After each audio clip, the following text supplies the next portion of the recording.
بسم اللہ الرحمن الرحیم نحمده ونصلي على رسوله الكريم والحمد لله رب العالمين. باب تحریم التعذیب بالنار في كل حیوان حتى النملة ونحوها. ہر جاندار چیز یہاں تک کہ چونٹی وغیرہ کو بھی آگ سے جلانے کی سزا دینا منع ہے.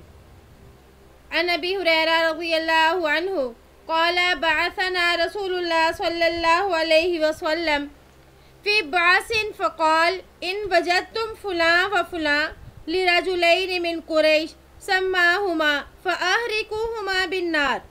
ثم قال رسول اللہ صلی اللہ علیہ وسلم حین اردنا الخروج انی کنت امرتکم ان تحرقوا فلانا و فلاں وَإِنَّ النَّارَ لَا يُعَذِّبُ بِهَا إِلَّا اللَّهُ وَإِنْ وَجَدْتُمُوهُمَا فَاقْتُلُوهُمَا.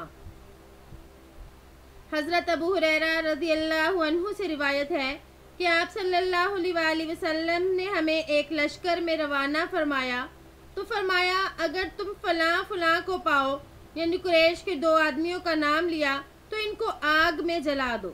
جب ہم آپ کے پاس سے نکلنے لگے تو آپ صلی اللہ علیہ وآلہ وسلم نے فرمایا کہ میں نے تمہیں حکم دیا تھا کہ تم فلاں فلاں شخص کو جلا دینا، لیکن آگ کا عذاب تو صرف اللہ ہی دے گا، اس لیے اگر تم ان کو پاؤ تو قتل کر دینا.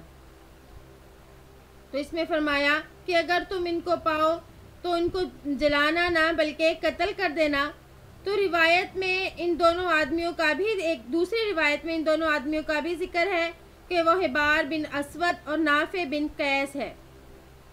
وَإِنَّ النَّارَ لَا يُعَذِّبُ بِهَا إِلَّا اللَّهُ کہ آگ کا عذاب تو صرف اللہ ہی دے گا. تو اس سے معلوم ہوا کہ آگ کا عذاب کسی کو نہیں دینا چاہیے.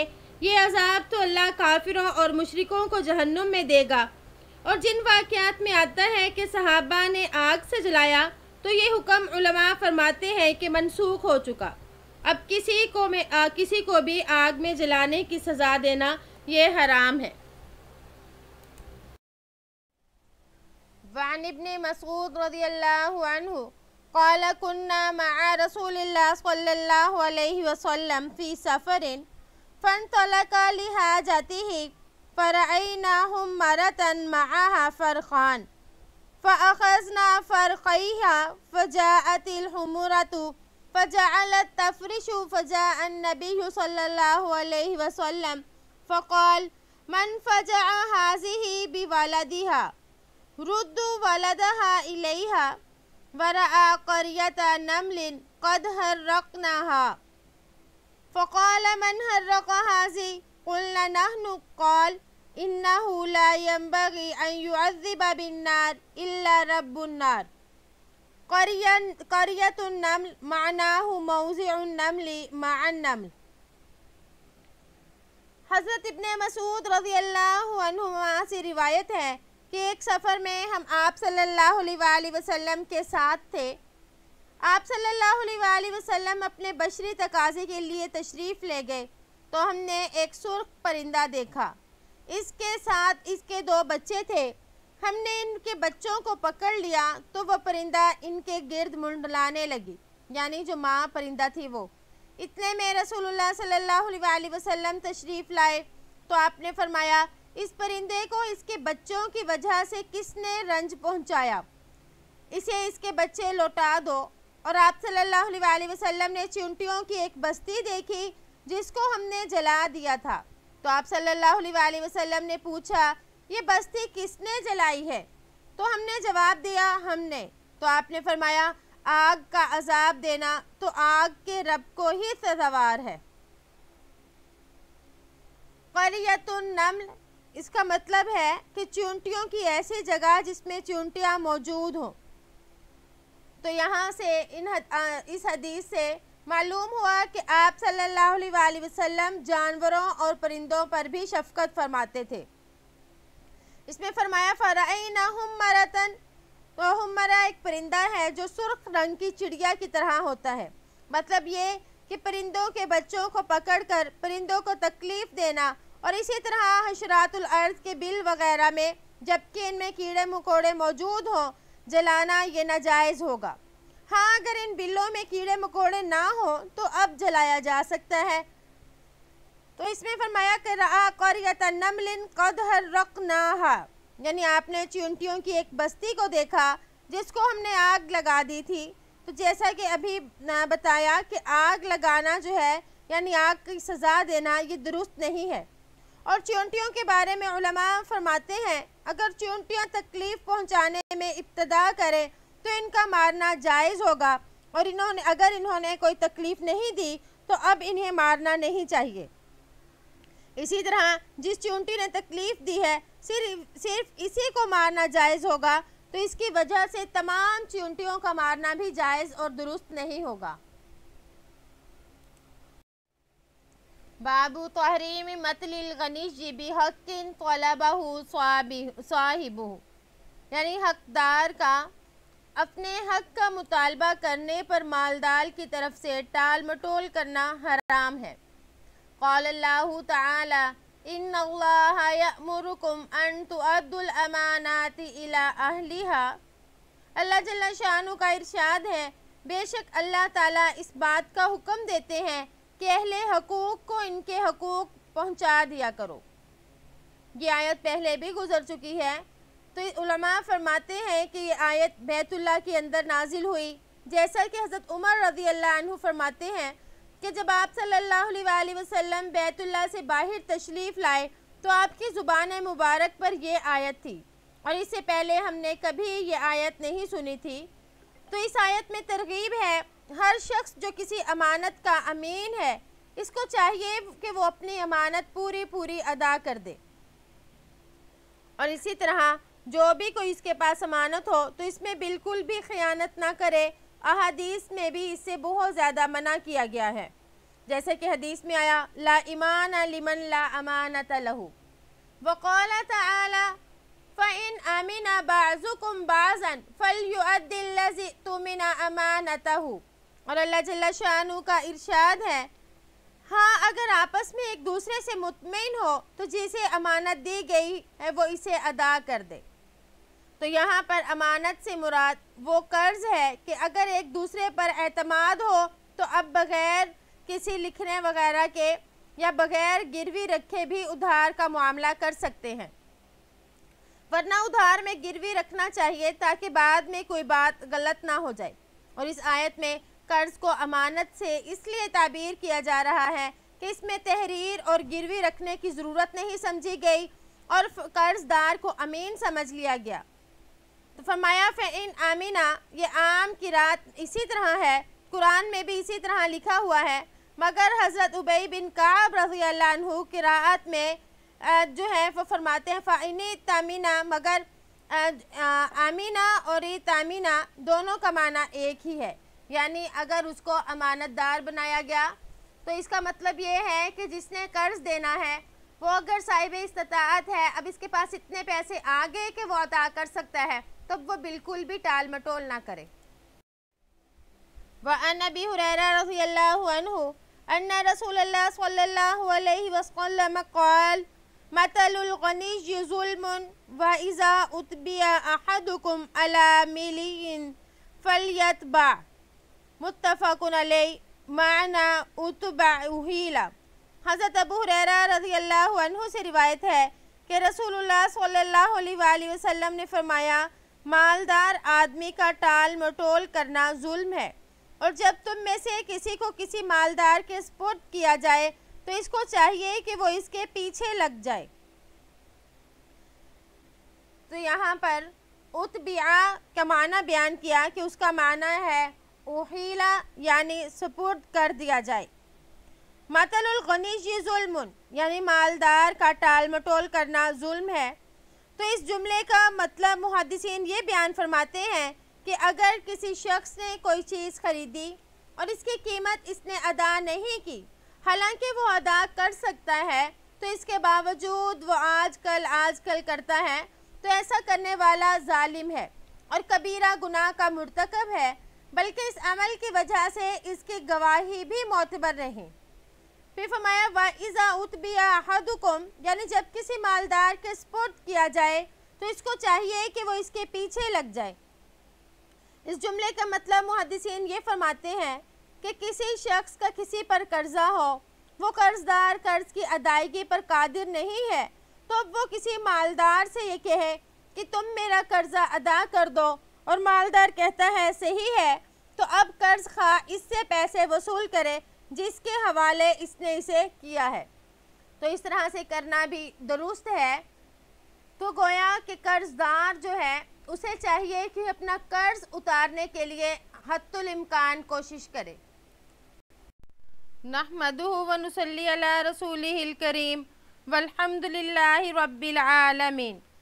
باب کراہت عود الانسان فی ہبۃ لم یسلمها الی الموہوب لہ وہی ہبۃ وہبہا لولدہ وسلمها او لم یسلمها وکراہت شراعہ شیئا تصدق به من الذی تصدق علیہ او اخرجہ عن زکاة او کفارۃ او نحوها ولا بأس بشرائه من شخص آخر قد انتقل الیہ۔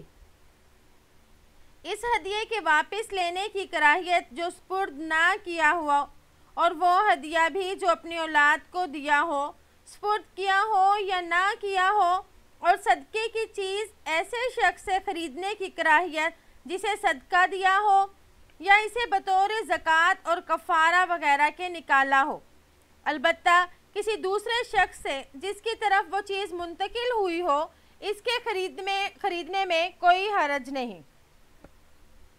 تو اس میں بتایا کہ اگر کسی شخص کو ہبہ یا تحفہ دے دے یا صدقہ خیرات وغیرہ دے دے تو اس سے واپس بھی نہ لے، اور نہ کوئی ایسی صورت بنائے یعنی دے دے پھر اس کے بعد اس سے خرید لے، تو اس طرح سے کرنا مکروہ ہے۔ وعن ابن عباس رضی اللہ عنہما ان النبی صلی اللہ علیہ وسلم قال الذی یعود فی ہبتہ کالکلب یرجع فی قیئہ۔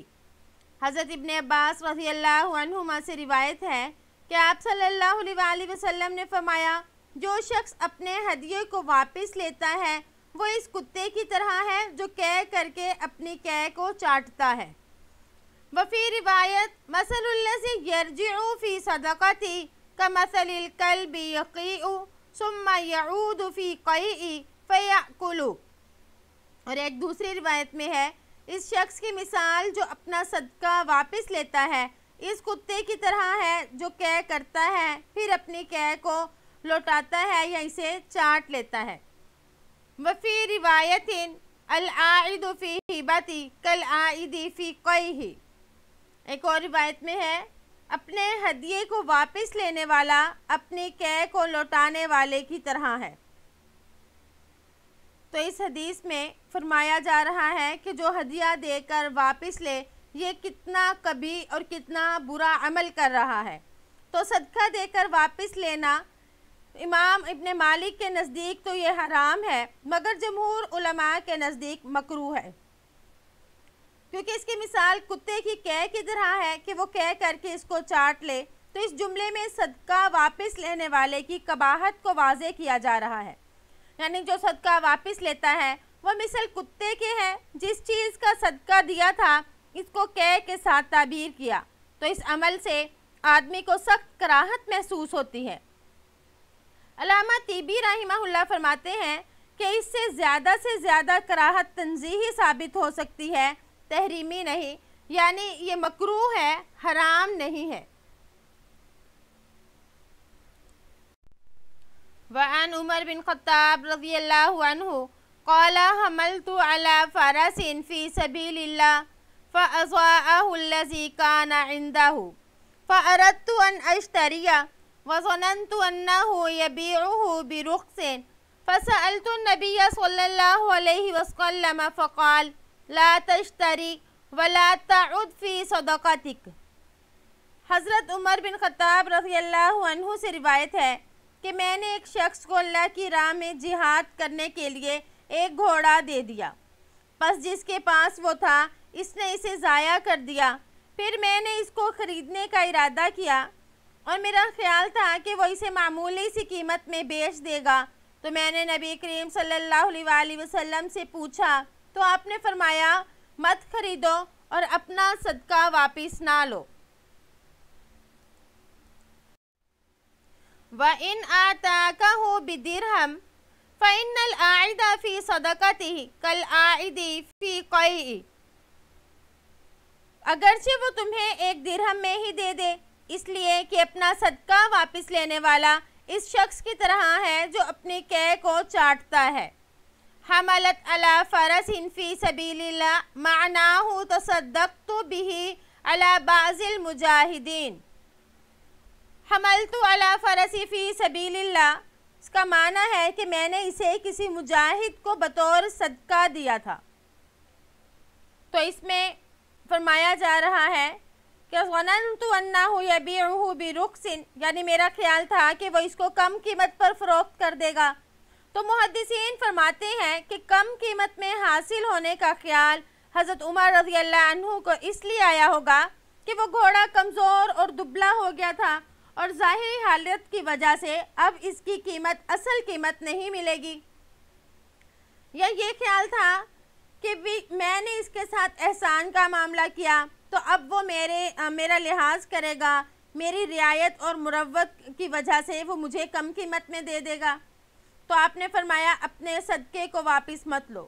مطلب یہ ہے کہ اپنا دیا ہوا صدقہ خریدنا جائز نہیں، اور اس کو بعض علماء نے حرام کہا، مگر اکثر علماء نے اس کو مکروہ تنزیہی کہا ہے، کیونکہ اس میں جب صدقہ دینے والے ہی کو فروخت کرتا ہے جس نے احسان کا معاملہ کیا تھا، تو اب وہ اس کو سستے داموں میں فروخت کرے گا، تو صدقہ دینے والا اس صورت میں بقدر رعایت مال جو اس کو صدقے کا حصہ ہی تھا واپس لینے والوں میں شمار ہوگا، اور صدقہ دے کر واپس لینے کی شریعت میں بڑی وعید وارد ہوئی ہے، تو اس لیے اس سے واپس لینا ہی نہیں چاہیے۔